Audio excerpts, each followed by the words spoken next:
Hello दोस्तों, welcome to investment planning services. आज हम टैक्स सेविंग म्यूचुअल फंड को डिस्कस करेंगे। टैक्स सेविंग म्यूचुअल फंड को ही ईएलएसएस म्यूचुअल फंड बोलते हैं।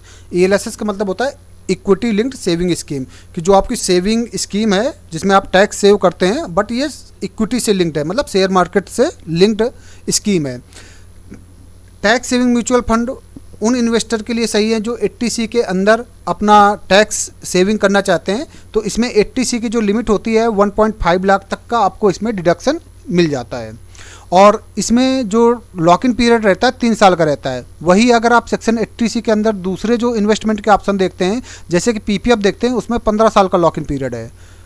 और जो रिटर्न है, अगर ओवर द लॉन्ग पीरियड देखेंगे, मतलब 15 साल का पीपीएफ का रिटर्न आप कंपेयर करो कि पीपीएफ का जो भी रिटर्न है 15 साल का और ईएलएसएस का जो 15 साल का रिटर्न है, तो आप देखोगे कि ईएलएसएस पे आपको काफ़ी बढ़िया रिटर्न मिल जाएगा 15 साल पे। जितना ज़्यादा लंबा टाइम उतना ही बढ़िया ईएलएसएस या कोई भी एसआईपी बढ़िया से काम करता है। तो टाइम ड्यूरेशन यहाँ पे मैटर करता है। हो सकता है कि 3 साल पे आपको रिटर्न पीपीएफ से भी कम इसमें नजर आए, बट जहाँ 15 साल पे आप कंपेयर करेंगे तो ये पीपीएफ को ईजिली बीट कर देगा। एग्जाम्पल देखते हैं, क्वांट टैक्स प्लान फंड को हम डिस्कस करते हैं। यहाँ पे क्वांट टैक्स प्लान जो है 96% जो भी आप इन्वेस्टमेंट करते हो उसमें, तो वो इंडियन डोमेस्टिक इक्विटी मार्केट में इन्वेस्ट करता है, जिसमें से 50% आपका लार्ज कैप स्टॉक में चूज़ करता है, 16% मिड कैप स्टॉक्स में और 10% आपका स्मॉल कैप स्टॉक्स में इन्वेस्ट करता है। लार्ज कैप जो स्टॉक होते हैं वो क्या करते हैं, वो इस फंड को स्टेबिलिटी प्रोवाइड करते हैं कि जब मार्केट अप डाउन होता है तो ना तो बहुत ज़्यादा अप होंगे ना बहुत ज़्यादा डाउन होगा। वही मिड कैप स्टॉक्स और स्मॉल कैप स्टॉक्स क्या करते हैं, इसको ग्रोथ प्रोवाइड करते हैं, तो अच्छी खासी इसमें ग्रोथ मिल जाती है। ये मॉडरेट हाई रिस्क कैटेगरी का फंड है। इसमें जो एसआईपी कर सकते हो 500 रुपये की मिनिमम कर सकते हो, लमसम भी आप इसमें 500 रुपये का कर सकते हो। इसका जो पोर्टफोलियो टर्न रेशियो है 128% है। पोर्टफोलियो टर्न रेशियो क्या होता है कि आप एक साल में कितने बार शेयर को बेच या खरीद रहे हो, तो यहाँ पे बाई और सेलिंग क्वांट वाले काफ़ी ज़्यादा करते हैं, तो इसलिए इनका पोर्टफोलियो टर्न रेशियो काफ़ी ज़्यादा है। वही जो कैटेगरी बाकी जो म्यूचुअल फंड है इसी कैटेगरी के ईएलएसएस फंड के, उनका जो टर्न रेशियो है वो सिर्फ 74% है, तो उनसे काफ़ी ज़्यादा है। जो भी इन्वेस्टर कम से कम 3 साल के लिए मनी इन्वेस्ट करना चाहते हैं, अपना टैक्स सेविंग प्लान करना चाहते हैं और हायर रिटर्न एक्सपेक्ट करते हैं, तो उनके लिए क्वांट टैक्स प्लान फंड सबसे बढ़िया इन्वेस्टमेंट ऑप्शन है।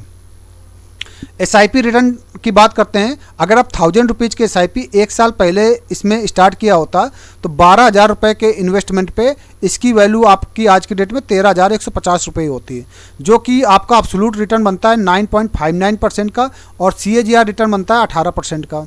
वही अगर 2 साल पहले आपने एसआईपी स्टार्ट किया होता तो उसका जो इन्वेस्टमेंट वैल्यू होती है वो 24,000 रुपये होता आपका 1,000 रुपये के एसआईपी के हिसाब से, और उसकी जो वैल्यू होती है वो 27,000 रुपये आज की डेट में होता है, जो कि एब्सोल्यूट रिटर्न बन रहा है 15% का, सीएजीआर रिटर्न बन रहा है 14% का। वही अगर आप 5 साल के टाइम पीरियड पे देखते हो तो आपका इन्वेस्टमेंट होता 60,000 और उसकी जो वैल्यू होती है इन्वेस्टमेंट वैल्यू की 1,20,000, मतलब जस्ट डबल हो जाता है। तो यहाँ पे 5 साल पे ही पैसा आपका डबल हो रहा है। और जो सीएजीआर रिटर्न बन रहा है वो 28% का बन रहा है। 10 साल का आप देख रहे हो तो आपका इन्वेस्टमेंट 1,20,000 होता और जो उसकी वैल्यू होती 3,90,000, मतलब लगभग 4 लाख के अराउंड बन जाता। और इसमें जो एब्सोल्यूट रिटर्न बन रहा है वो 225% का बन रहा है और जो सीएजीआर रिटर्न बन रहा है वो 22% का रिटर्न बन रहा है। तो देखो 1,000 रुपये की एसआईपी 10 साल में सिर्फ आप 1,20,000 देते और वही आपकी जो वैल्यू होती 3,90,000 के अराउंड होता, प्लस आपको टैक्स सेविंग अलग से बेनिफिट मिल रहा है। वही अगर आप लमसम रिटर्न की बात करते हैं कि 10,000 रुपये आपने एक साथ इन्वेस्टमेंट किए होते, अगर एक वीक पहले इन्वेस्टमेंट किए होते तो चूँकि बीच में मार्केट डाउन हुआ था एक वीक में, तो उसकी वैल्यू आज की डेट में 9,776 रुपये होता है। ये निगेटिव रिटर्न बन रहे हैं। तो म्यूचुअल फंड में आपको पता ही है मार्केट पे डिपेंड है, कभी अप कभी डाउन, तो उस वजह से एक वीक पे आपको कोई भी रिटर्न नहीं बना, ओवरऑल निगेटिव रिटर्न बना। वही अगर हम 1 साल का देखते हैं कि 1 साल पहले अगर आप 10,000 रुपये इन्वेस्ट किए होते तो उसकी कीमत आज की डेट में 11,000 रुपये होती है, जो कि एब्सोल्यूट रिटर्न 11% का बन रहा है और सीएजीआर रिटर्न 19.98% का बन रहा है।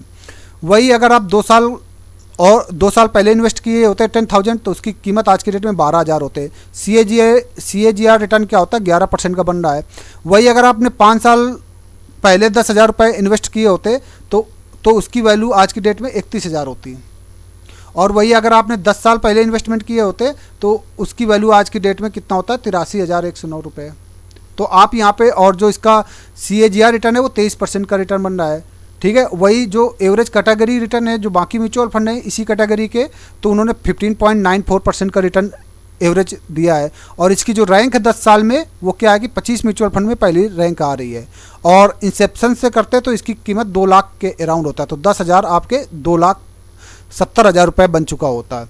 और इसमें जो एब्सोल्यूट रिटर्न बनता है वो 2600% बन रहा है, और CAGR रिटर्न जो बन रहा है 15% का रिटर्न बन रहा है।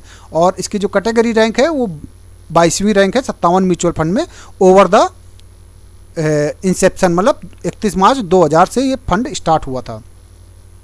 इसकी टॉप इन्वेस्टमेंट देखते हैं तो इसने टोटल 38 स्टॉक्स ले रखे हैं। 38 स्टॉक्स में से रिलायंस पे इसने 9.84% का एलोकेशन किया है, सन फार्मा पे 6.49% किया है, DLF पे 5.75% का इन्वेस्टमेंट किया है। इसी तरह लास्ट में इसने जियो फाइनेंशियल सर्विस पे भी इन्वेस्टमेंट किया है 4.15%, जबकि जियो फाइनेंशियल सर्विस का शेयर अभी रिलायंस से अलग हुआ है और इसने अभी कोई ग्रोथ नहीं दिखाई। तो अगर इसमें आप काफ़ी लंबे समय तक इन्वेस्टमेंट बने रह सकते हैं तो जियो फाइनेंशियल सर्विस एक अच्छा रिटर्न देगा, जिसकी वजह से ये क्वांट टैक्स फंड एक अच्छा रिटर्न आपको बना के देगा ओवर द लॉन्ग टर्म पे। यहाँ पे होल्डिंग देखते हैं तो हमने पहले भी डिस्कस कर चुके हैं कि इक्विटी पे इसने 96% इन्वेस्ट कर रखा है, रेस्ट 3% कैश के फॉर्म में रखा होगा या किसी गवर्नमेंट बॉन्ड में इन्वेस्टमेंट कर रखा होगा। Thank you, like and subscribe our channel. और जो भी म्यूचुअल फंड में इन्वेस्टमेंट करना चाहते हो या ELSS के बारे में ज़्यादा जानना चाहते हो, पर्सनलाइज्ड अपने लिए ELSS म्यूचुअल फंड चूज करना हो तो मेरे से कॉन्टैक्ट करें। लिंक, ऐप का लिंक आपको नीचे डिस्क्रिप्शन बॉक्स में मिल जाएगा। Thank you very much.